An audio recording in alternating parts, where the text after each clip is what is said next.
Oh my god, BTC goes to $70,000, guys. Before starting this video, guys, join my Telegram group. Link is available in video description, guys.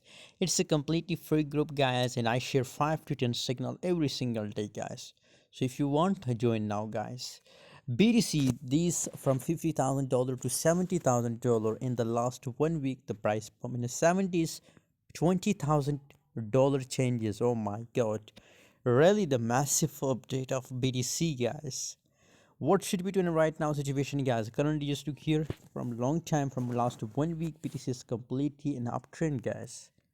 Obviously if you look here the previous chart history, guys, so from last 1 month, guys, continuously the price moving up, guys. Currently it's the best time for opening sell position in a BTC, because currently there is scenario that the market goes on a sideways trend, guys. Sideways trend, yes. So that's why I recommend that open a sell position for a short time period, guys, not for a long time, for a short time period, and buy on support level, sell on resistance level, guys. It's a simple strategy. I will share the more updates and the more signal about BTC on Telegram. So stay active, stay tuned on my Telegram group, guys.